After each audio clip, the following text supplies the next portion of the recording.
अब हम करेंगे next principle, unity of direction. हमने पहले कंप्लीट करा था यूनिटी ऑफ कमांड कि आपको ऑर्डर देने वाला पर्सन एक ही होना चाहिए। अगर एक से ज़्यादा होएगा it will create confusion in the mind of worker कि वो किसके ऑर्डर को फॉलो करे और किसके ऑर्डर को फॉलो ना करे। डायरेक्शन का मतलब ये है आपका जो पाथ है, वो जो डायरेक्शन है, जो एम है, गोल है, इट शुड बी वन। अगर एक से ज़्यादा गोल बना रहे हो आप लोग, ठीक है, अलग अलग तरीके से काम कर रहे हो, सीक्वेंस ऑफ एक्टिविटीज़ जो आपने सेट करी हैं वो अलग से आप लोग उसके गोल को अचीव कर रहे हो, तो कहते हैं आपकी डायरेक्शन अगर दो होएंगी तो आपको पता ही नहीं चलेगा किस डायरेक्शन में आप लोग जो है जाओगे। फर्स्ट टाइम में क्लियर करा इन्होंने, according to this principle one unit means one plan. एक ही प्लान, एक ही गोल, एक ही ऑब्जेक्टिव उस जो है टीम का, या उस यूनिट का, उस डिवीजन का, उस डिपार्टमेंट का होना चाहिए।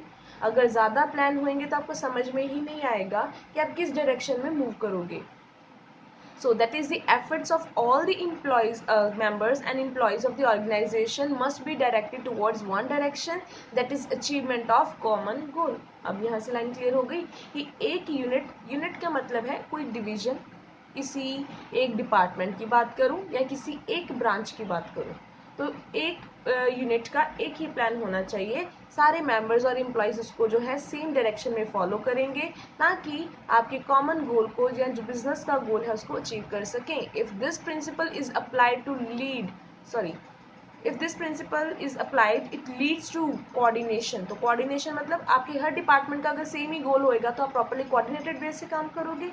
Each department and group having common objective must have one head and one plan only. कि अगर आप एक डिपार्टमेंट की बात कर रहे हो, फॉर एग्जांपल प्रोडक्शन डिपार्टमेंट की बात कर रही हूँ, उनका एक ही हेड होएगा, एक ही प्रोडक्शन इंचार्ज, एक ही प्रोडक्शन मैनेजर होएगा और उनका प्लान भी एक ही होएगा। या तो आपने ज़्यादा प्रोडक्शन करनी है या आपका एक गोल होएगा कि आपने क्वालिटी वाइज अच्छी प्रोडक्शन करनी है, तो वो आपके ऊपर डिपेंड करता है।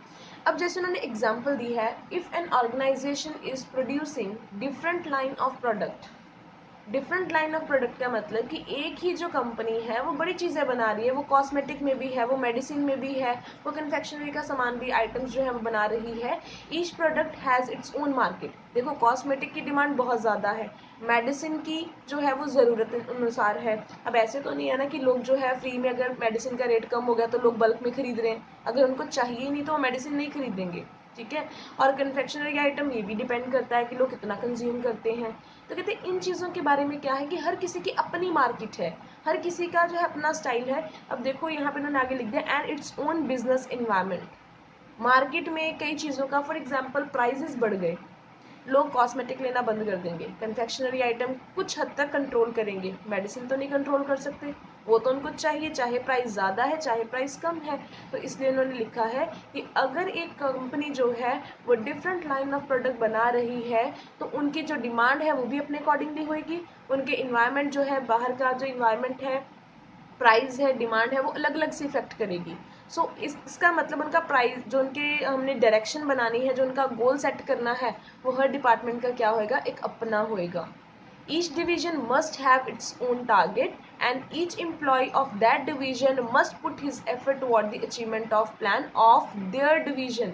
अपने डिवीजन का उनका अपना प्लान है और अपने डिवीजन के ही प्लान को या गोल को अचीव करने के लिए वो काम करेंगे under direction of one head only. दो प्रिंसिपल उन्होंने यहीं पे कवर कर दिए इस लाइन में। दोबारा से पढ़ते हैं, each division has must plan its target. हर किसी का अपना टारगेट होना चाहिए, हर एम्प्लॉय जो है अपने जो टारगेट्स जो अपने एफर्ट्स लगाएगा उसको अचीव करने के लिए एक ही डायरेक्शन में और एक ही हेड के अंदर। तो यूनिटी ऑफ कमांड भी बीच में आ गया कि एक ही हेड के अंदर करना है ताकि आपका जो है ओवरलैपिंग ना हो। आई होप आपको ये प्रिंसिपल क्लियर हो गया होगा। अब पढ़ते हैं इसका पॉजिटिव इफेक्ट। अगर हम लोग सेम एक ही डायरेक्शन में काम करेंगे, हर डिपार्टमेंट का एक ही गोल होएगा, तो उसका फ़ायदा क्या है, ऑर्गेनाइजेशन का गोल अचीव हो जाएगा। हर कोई जो है वो अपना अपना जो गोल बना रहा है पर एक ही डायरेक्शन में बना रहा है, तो ऑर्गेनाइजेशन का गोल अल्टीमेटली अचीव हो जाएगा। एफर्ट्स का एक ही डायरेक्शन में काम करेंगे, ऐसा नहीं है कि कोई प्रॉफिट बढ़ाने के लिए लगा है, कोई सेल बढ़ाने के लिए लगा है, कोई चैरिटी कर रहा है, कोई डोनेशन कर रहा है, ऐसा नहीं हो सकता। Consequences of violation of this principle, in case अगर आप ये फॉलो नहीं करते, ये प्रिंसिपल फॉलो नहीं करते, एक ही डायरेक्शन में काम नहीं करते, तो कोऑर्डिनेशन नहीं आएगी, हर किसी का अपना ही गोल है, कोई अपने अपने तरीके से काम कर रहा है, कोई बढ़ाने के लिए प्रोडक्शन बोल रहा है, कोई प्रोडक्शन कम करने के लिए बोल रहा है, तो वो कोऑर्डिनेशन नहीं होएगी। Wastage of effort and resources by working in different direction, मतलब अगर डिफरेंट डायरेक्शन में काम कर लिया, सब पैसा लगा दिया, प्रोडक्शन कर ली, सेल्स कर ली, तो उसकी वजह से हुआ क्या, ऑर्गेनाइजेशन का गोल तो अचीव नहीं हुआ, तो वेस्टेज ऑफ एफर्ट हो गए। तो अगर गोल ही आपका अचीव नहीं हो रहा, तो आपने क्या करना है। नेक्स्ट है डिफिकल्टी इन अचीविंग ऑर्गेनाइजेशनल गोल। तो ये सेम इन्होंने लैक ऑफ यहाँ पे लिखा था ना कि अगर आपका ऑर्गेनाइजेशन गोल अचीव हो जाएगा इस प्रिंसिपल को फॉलो करके, तो नेगेटिव इफेक्ट क्या है कि अगर उसको फॉलो नहीं करोगे तो वो गोल अचीव ही नहीं होएगा। इसके बाद जो इन्होंने यहाँ पे टॉपिक दिया है वेरी इंपॉर्टेंट, आप लोगों को यही जो है, आप लोगों ने क्या करना है, जब ये नोट्स देखोगे मैं आपके साथ PDF भी शेयर कर दूंगी, आपने ये क्वेश्चन 4 मार्क्स के लिए बनाना है, difference between principle of unity of command and principle of unity of direction. Last year ये क्वेश्चन जो था वो 4 मार्क्स में आया था, तो आपने इसको जो है चाहे डायग्राम बना के विद एग्जाम्पल, क्योंकि 4 पॉइंट्स तो हैं, एक डायग्राम का आ जाएगा, 5th एंड 6th वन आपका एग्जाम्पल का आ जाएगा, और आप और भी नेट से सर्च करके इसके 8 to 10 पॉइंट्स बना सकते हो। तो ये आपका फर्स्ट लिखा है कि दोनों में डिफरेंस क्या है। कमांड में का मतलब ये था कि बॉस एक होना चाहिए, यूनिटी ऑफ डायरेक्शन का मतलब था एक प्लान होना चाहिए। आगे लिखा है the main purpose of unity of command is to avoid confusion, और रिस्पॉन्सिबिलिटी फिक्स करना। ठीक है, तो कंफ्यूजन को, आप कंफ्यूजन ना हो आप लोगों को किसका ऑर्डर फॉलो करना है, इसके लिए यूनिटी ऑफ कमांड था।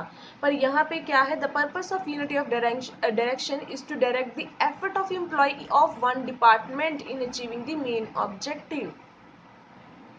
आप लोगों ने यहाँ पे उनका काम फिक्स करना है कि वो क्या करेंगे, उनके एफर्ट्स को डायरेक्ट करना है कि वो किस वे से काम करेंगे। यहाँ पे मैं उनसे काम नहीं करवा रही हूँ, जस्ट उनसे क्या करें कि कन्फ्यूजन ना हो, मतलब ये पर्पस क्या था यहाँ पे कि कन्फ्यूजन ना हो, पर यहाँ पे मैंने उनसे काम कराना है ताकि मेन ऑब्जेक्टिव अचीव हो सके। This principle is related to functioning of employees with clarity in mind. Clarity होनी चाहिए, कौन उसका बॉस है, किसके ऑर्डर्स को फॉलो करना है, कौन उसको रूल्स एंड रेगुलेशन देगा, और वो किसके लिए आंसरेबल है। और यहाँ पे मैं क्लैरिटी, उनकी क्लैरिटी की बात कर रही हूँ, और यहाँ पे मैं क्या कर रही हूँ, एज ए होल एक यूनिट की बात कर रही हूँ। यहाँ पे मैंने एक पर्सन की बात करी थी, मैं यहाँ पे पूरी यूनिट की बात कर रही हूँ कि पूरी यूनिट को क्लियर होना चाहिए कि वो क्या करने वाले हैं, उन्होंने क्या करना है। लास्ट में लिखा है the principle result in systematic working and improves efficiency by improving confusion and chaotic condition. chaotic होता है कि अगर आप लोग किसी को इंचार्ज नहीं बनाते तो वो आपकी बहुत जो है प्रॉब्लमेटिक जो सिचुएशन आ जाती है, कोई ऑर्डर ही नहीं फॉलो करता, तो वहाँ पे एक इंसान की बात करी है। और नेक्स्ट वन में उन्होंने लिखा है this principle result in coordination of activities of different personnels. तो यहाँ पे डिफरेंट जो पर्सन है आप लोगों ने उनके बीच में क्या करना है, कोऑर्डिनेशन बना के रखना है। फिर वही बात वहाँ पे कंडीशन की, एक पर्सन की बात कर रहे हैं, और वहाँ पे एक पूरे डिपार्टमेंट एज ए होल वहाँ पे बात कर रहे हैं।